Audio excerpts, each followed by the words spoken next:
What's up, guys? I'm Duke Lake for the Intimacy Liberation Army, and today we're going to talk about aligning your core values to your relationship ideals.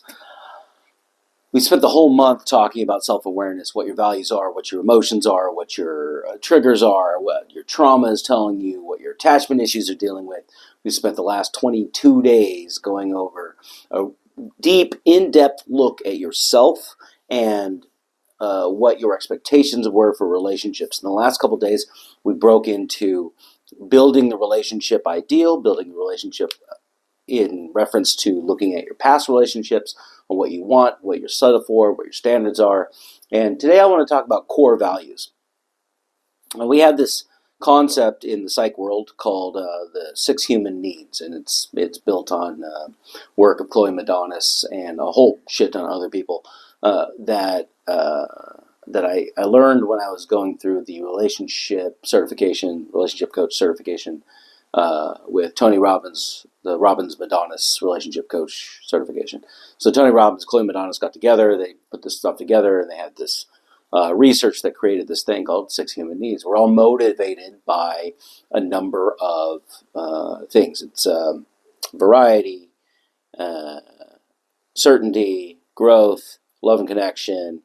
I was going to do a video on it, and then I forgot what they were. Significance and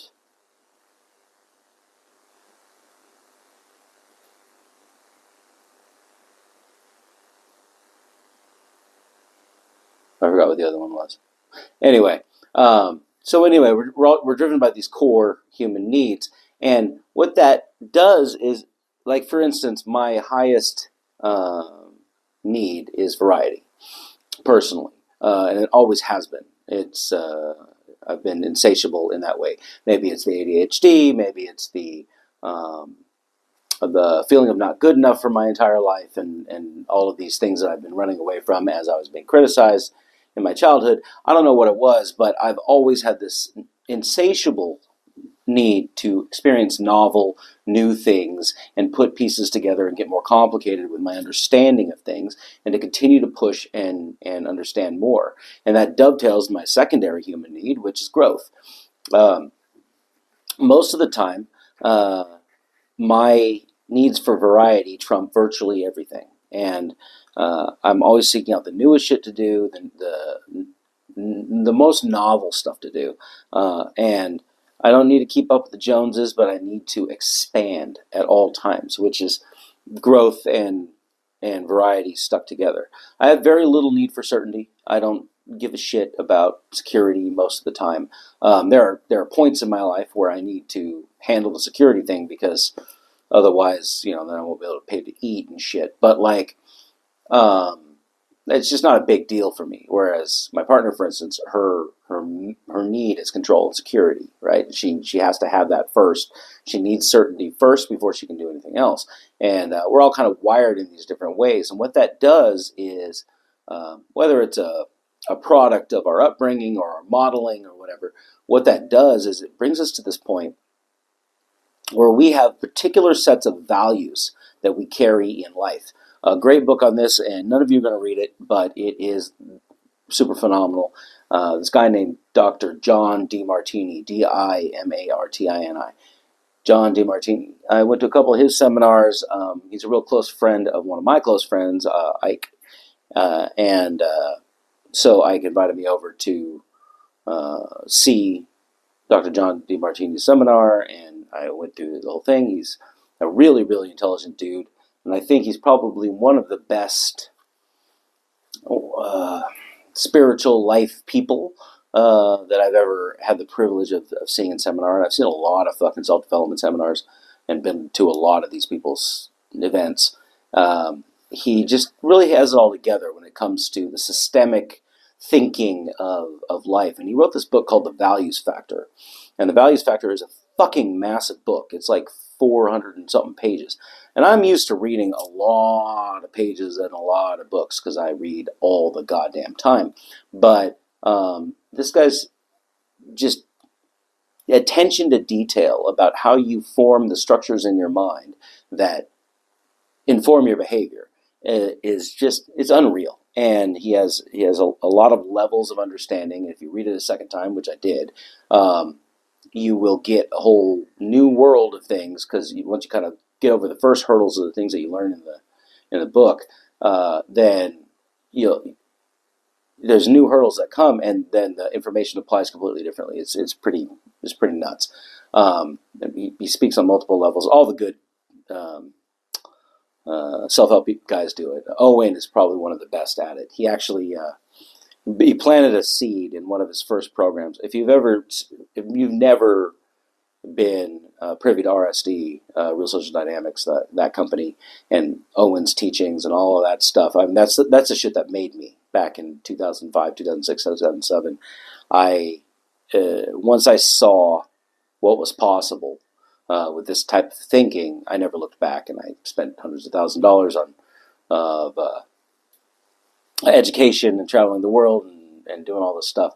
And this, Owen's company, he put out this thing called the Blueprint, and the Blueprint was his like 18-hour. I forget how long the course was.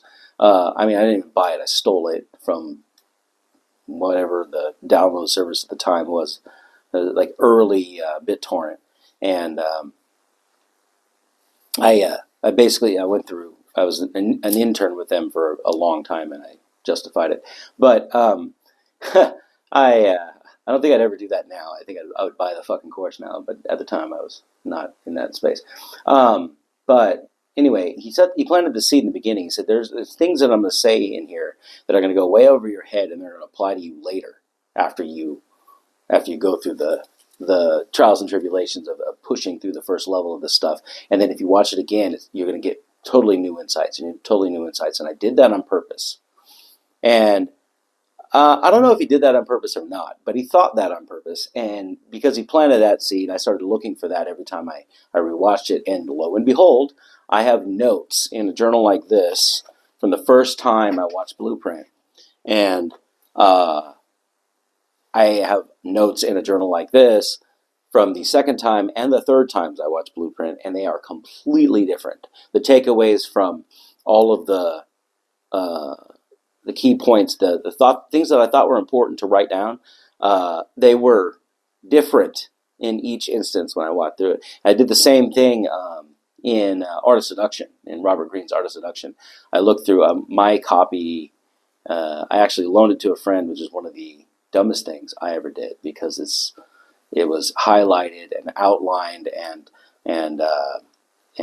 written in like an old Bible. Like when I was growing up, everybody would have us like write down what these things mean to us in the margins and stuff. I did that from my religious upbringing. I did that habitually in the books, and he stole it, and I never got it back. And all of my additions to it are gone. Right, I have 3 or 4 copies of it now, but it's not the same as the first couple times I went through it, which is why I do everything in a journal now, because these things stay, and the books, they go in and out of my life.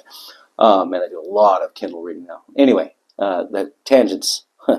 All I'm saying is that with self-development, you have a lot of things that you can pull out of it, and you can usually only pull out the stuff that's applicable to you right now to solve the problem that you're dealing with right now.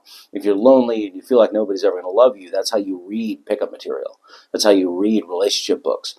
If you're codependent and you need to get over that, that's how you read these books. And then once you kind of grow up and move past some of the problems that you originally set it to solve, you get new problems, and then you can apply all these concepts in a completely different way. And it's pretty ridiculous. Anyways, values factor, John DeMartini, he has this thing in the beginning where he makes you go through a test where you rank all of your values and what you find important against each other. And it is fucking long. There's like, I forget how many of the constituents there are, but let's say there's 64 of them. He has you rank all of them against each other.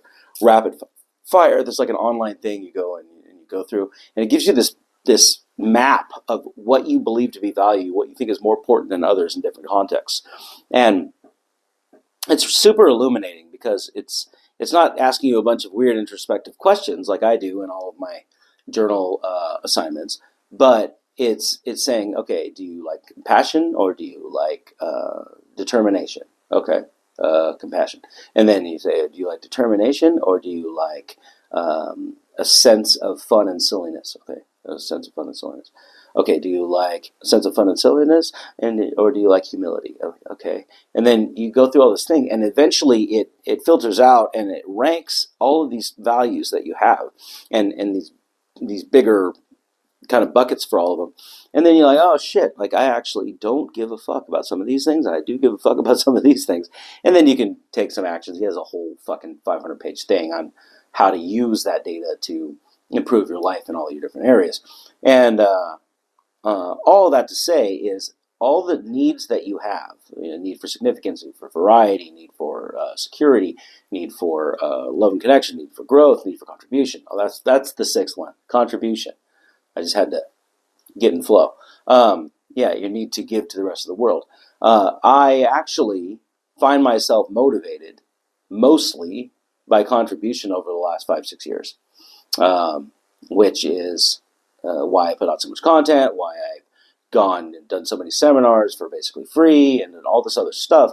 Um, but only because it's fueled by my need for variety, because ending up in a different city doing a seminar every month is it feeds that need. So those needs bring you to these value systems, right? So if I need variety all the time, and I'm a adventurous person, that's who I am. It's at the core, my identity. I get stifled in the house. Like I have this nice little YouTube studio here. This is my girlfriend's house, and she gave me the room that we used to raise kittens in. And I put all my music gear in here. I don't know if you can see it, but this is all my shit for my hobbies.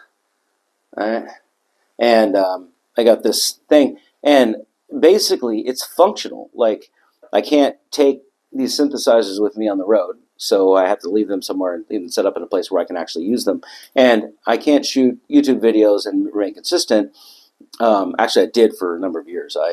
I've got like 600 YouTube videos that were filmed in different cities and airports and horrible sound and all this stuff. But I find it much easier to get long courses like this one. Like this is a 15-hour course where I'm kind of rambling quite a bit. When we chunk it down into the mini courses, it's going to be a lot more succinct with slides and shit. But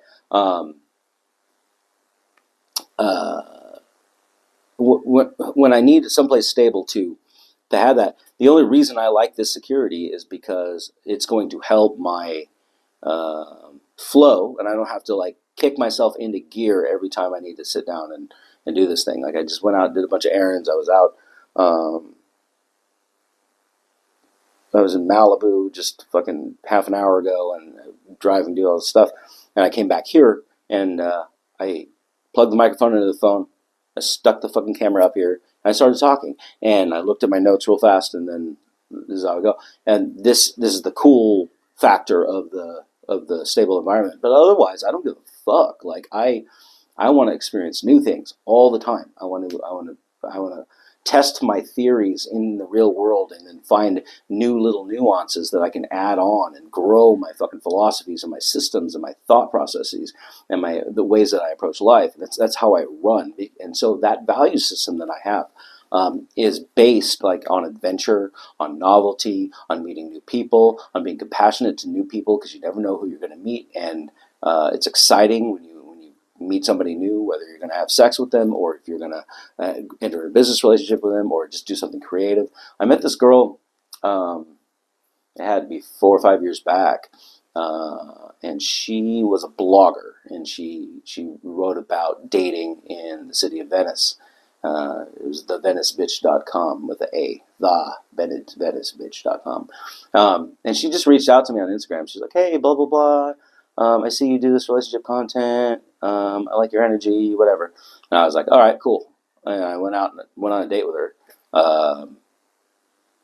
And we ended up collaborating. We did 3 seasons, 12 episodes each of a full-blown podcast. It's called The Crazy Switch, where we just sat around talking shit about our dating lives. Me as an international dating coach, and her as a hot young Venice woman who love dating, and we just told all these stories back and forth, got vulnerable, got super deep relationship, and it was great. Like, and she was like a colleague in this adventure that never went anywhere. Like, we didn't make any money. We didn't. Our audience was like 400 people or some shit, and we got to do this creative thing. And there's this history that we have that where we got to tap into creative energy and explode into more who we were, be more authentic, get comfortable on the microphones, do all that stuff, and it provided that novelty for me, and that's the kind of stuff that I love. I've started businesses with bunches and bunches of people. I've failed a bunch of shit with people. I've started creative projects with a bunch of people. I filmed a full blown documentary in Atlanta that never came out. Like, I did fucking interviews with Vice and like all this other shit. Like, just saying yes to things because I get driven by adventure and variety. And this keeps my value systems up. I'm super compassionate with people. I'm super open and super encouraging and super letting them know that they can do it, whatever their dream is, and it's not fucking stupid, because that's how I think about myself. And that controls how my behavior runs. Like in my relationships, they have to be pretty interesting. They have to be. There has to be new things going. We have to be growing. There has to be something going on. Otherwise, I get super bored and antsy, and I don't want to be here anymore. Like, and all of those things are. So the point of this thing is your value systems and your human needs drive your core values, right?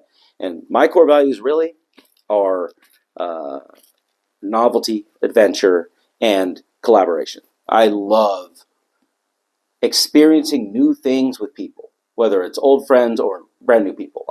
That's my core thing, and that's what led me to be a international pickup artist. That's what led me to be a dating coach. That's what led me to travel all over the fucking world and all that stuff. My life is evidence of this value system that I hold for myself. And there are some of my friends who have houses and kids and wives and watch Netflix and drink beer, and they like that thing. I don't drink. I fucking fly to a new city every fucking month about. I've engineered my life in that way, and my values produce my results, and their values produce their results. And sometimes your values, your core values, are scary, and you'll run away from them, and so you self-sabotage those things, and then opt to distract yourself or numb yourself out. Watch the Netflix, swipe on social media, drink, fucking do a bunch of psychedelics once every 3 months or whatever. Like, you do all these things, and I'm not saying those things are bad. I haven't watched Netflix in a long time, but I think the last show I watched was Sky Rojo, which was fucking cool. But those things aren't bad, right? But if you use them to get away from the core of who you are and who you were meant to be and what your potential is, there's nothing wrong with that either. We're all never going to reach our potential. But striving to do so helps me with that novelty. It helps me see what I'm capable of and see all the new things that come up, and because that's part of my core value system. And so I will make it much further in my life, or maybe not much further, but much more expansive in my life than most of the people that I know, because I'm driven for that. That's my core system, and I will. Over the last 15 years, I've given up, a full blown like $180,000 corporate job. I lived on virtually nothing for a long time, and I fucking just to travel, just to teach, just to experience new adventures, new countries, to new people, and I was like, I am pretty fulfilled. Like, my life is architected the way that I wanted it to be, and I had this vision back in 2005, 2006, where I was like, this is it. And then I made it happen. By 2012, I was doing all this shit, and it took me a long time to get, extricate myself from the corporate world and the white picket fence and the long relationship that's supposed to be marriage and kids and all that shit, to get myself out of that headspace and then put myself into this more chaotic, novel world. But once I did, like, I can't go back. I've seen the dark underbelly of everything, and I literally can't, like, go back. I actually tried to apply to a bunch of corporate jobs last year because I hadn't made a full plan on what I'm doing now, which is the content and the courses and all that stuff. I didn't have a plan on how that was going to monetize. And so I was like, maybe I need to get a real job so I can fund the ads and everything. And I did a bunch of interviews, and that's just not me anymore. I literally cannot. Like, it was always my backup plan, and I was like, all right, let's see what. No, I literally cannot. I have to make this work, or something besides that. And because my identity level, my identity has been engineered now in such a way that I think if, some horrible illness happened, or if I knocked up my partner or something and I had to fucking shift gears, I probably still could. But beyond the fucking extreme, I probably, like, I would never find, I don't know, I can't. Anyway, so the whole point of that is the core values have influenced my life, and I'm pretty fulfilled. Like, I love my life. I'm constantly striving for better, for sure. I'm going to make much more money this year. I'm going to release a lot more content that's a lot more poignant, that's a lot more, like, this is the first course that we're doing this year, and that I'm doing this year, and it's going to be a lot more scattered than next month's, and then next month's, and next month. By the end of the year, this stuff is going to be fucking on point, edutainment, hardcore, right? And I'm okay with failure and slow spots in the meantime, because I have a vision now, like, it's there, and so what does that mean for my relationships? As I've grown and I've moved into, only a few minutes before the phone shuts off. All right, so as I've grown and I've moved into really just stepping into my own identity as a 40-something-year-old dude, I am pretty fulfilled. I love my life. I obviously want better, but, like, if I died now, I'd probably be okay. Like, I wouldn't sit back and think, what did I not accomplish? I don't think so. I think I'd be there. When I had a heart attack like 6-7 years ago, and I was laying there on the table right before they were going to go operate. They stuck a stent in, and I had a 20% chance of not waking up. Like, it was like, okay, like, you almost died. Your left anterior descending artery, if you had not come in tonight, it probably would have exploded in the next couple of days. And we're going to have to do this operation now. Okay, cool. So we're doing the operation. I'm laying there on the table, and they're about to put the anesthesia into my arm. And I made this realization that, like, holy fuck, like, I literally might not wake up from this. Like, it could be over. After the initial heart attack thing, where all that stuff came in, and I was like, what do I regret? What am I missing? Who did I wrong? Like, all these things started going through my brain, and, like, I could remember the cold of the anesthesia going into my IV, traveling up my arm, and I was like, if I do wake up, I can't do it the same way. And I was gone, right?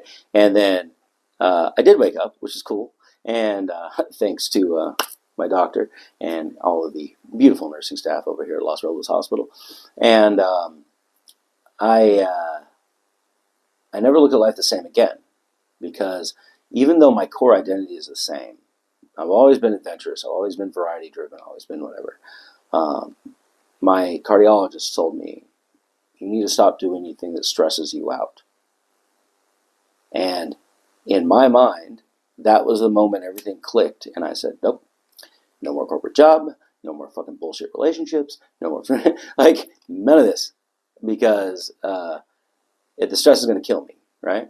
And so I've lived this life, and some people will look at me and judge me. There's a lot of people in my family, actually, who think that I just fucked up and will never grow up, which is okay for them to have their opinion, but they're living their same boring lives, and I'm not. So whatever. And my relationships now, like even my friendships, even the business relationships I get into, the creative relationships I get into, I'm always now. My standards are higher. Like I'm evaluating to see if those people are going to go the distance, or at least go the fun. Right? Make it an exciting adventure, even if that adventure is only a day or a night or whatever. Like, don't stress me out. Don't criticize. Don't blame. Don't judge. Don't pull everything down around us. Don't be a victim. Because if you do that, you're going to screw up the novelty. And I don't need to be stressed out, dude. Fuck that. And so I'm very clear in my own value system. Like, we are going to have fun, and we are going to seek adventure, and we are going to grow, and we are going to communicate well so that that growth can happen. Like, I fucking have to do this shit. And at that level, there's really no arguing with me. Like, either you're on board or you're not. And my relationships, my business relationship with David is very strong because he thinks very similarly. Some of my other business relationships have fallen apart because they wanted to play safe, and then they would chastise me for not making enough money or whatever, and then I would stop working with them because they're not fun anymore. Like, I'm on the second lease of life. I need to have fun now. I need to stop trying to grind to make it to some weird ideal that I don't feel like I deserve. Bullshit. I don't need any of that anymore. I'm going to grind now for the things that are fun, and put out content that I believe in, and put out courses that I believe in, and go to cities I want to go to where I fucking can teach people who want to hear from me. I don't need to go around convincing everybody that I'm fucking important and authoritative and all that shit. Like, I don't give a fuck anymore. None of that stuff matters, because all that stuff is not part of my core value system. Now, there's nothing right or wrong about it, right? Like, I don't think that people who are security focused are bad, right? It's just not me. And I need to be the closer to my actual identity as possible. And that kind of wraps up the idea that we've been talking about all month about, even though I have a few more days of this concept, it kind of wraps up the idea we've been talking about all month about self-awareness. The more aware you are of yourself, not only your triggers and your traumas and your relationship ideals and characteristics, but who you are, what drives you, what makes you happy, what makes you fulfilled, and what creates that sense of what Seligman would call eudaimonia, like this good life. What are your criteria and standards for that? I don't have a worksheet for you today, but the exercise is to hit your journal and figure out what your values are. Figure out what your good life is. What does that look like? A couple of good frameworks for that are John DeMartini's book, The Values Factor. Take the test at least. And then the other one was, what's that guy's name? Benjamin Hardy. Dr. Benjamin Hardy. He wrote a book called, I read all his books. I forget, it's called The Future Self. So I can't look it up on my phone because I'm filming on it. The Future Self, whatever. Anyway, the last one I read from him was called 10x is better than 2x, which is about setting your goals super high and finding new pathways. That was a pretty fucking amazing book too. So Dr. Benjamin Hardy, his book on the future self, I think he has a couple of them. The one he wrote with, not Dan Kennedy, or the other guy. Anyway, I'm being real informative in this video, but if you stayed for 28 minutes, you'll probably go Google it yourself. Values Factor, John DeMartini. Future Self, Dr. Benjamin Hardy. There's some good frameworks in there, but if you're accustomed to the journal thing, if you've actually done the stuff from the other days, right, and you go in your journal and you're constantly doing introspection work, this should be pretty easy for you. Like, what makes you happy? What makes you fulfilled? And we'll go into more of that stuff next month when we talk about, we're doing self-worth, self-esteem for a whole month and how it applies to relationships. And I'll talk about fulfillment and what happiness is and what progress looks like and how to measure and all that stuff. I have a whole curriculum for that for February. But go in your journal, figure out what makes you happy. Figure out what makes you fulfilled. Figure out what brings you joy, brings you bliss. Figure out the beautiful parts of the things that cause you pain, and what you choose to let go of and what you choose to keep close because you find it valuable. Write that down, and being informed by this stuff will allow you to experience a richer version of your relationships because you'll understand where you stand. And when you see other people's value system and how they differ from yours, you're not just projecting your desires and what you think about the world onto them and then being worried about the dissonance. You can celebrate your uniqueness and you can celebrate theirs at the same time. We'll go deeper into this concept more tomorrow. I went a little ranty today, but tomorrow we're going in with worksheets and there's a couple of fucking questions and shit that have to do with tying all the value stuff together into your relationship projection and how you communicate and articulate that stuff with new potential partners. I know this stuff got kind of deep on the relationship side. Don't worry. After we finish the self-esteem segment, the rest of the year is all straight fucking pickup. So anybody's here who wants to get laid a bunch and find themselves partners by the process of elimination, that's what I'm dumping down in March, April, May, June, July, all of that stuff. And then I'm capping off with, okay, what did we learn? And then how to build future relationships after that. So if you've known me since the Pickup Daily days and you're missing my pickup content, it's coming. We just have to handle the self-awareness thing and the self-esteem thing first. Otherwise, you're going to self-sabotage your progress through the rest of the stuff. Anyway, I'll see you guys tomorrow where we talk more about relationships and values, and we cap off this month of self-awareness and knowing yourself content. Thank you for joining me, and until tomorrow, stay awesome.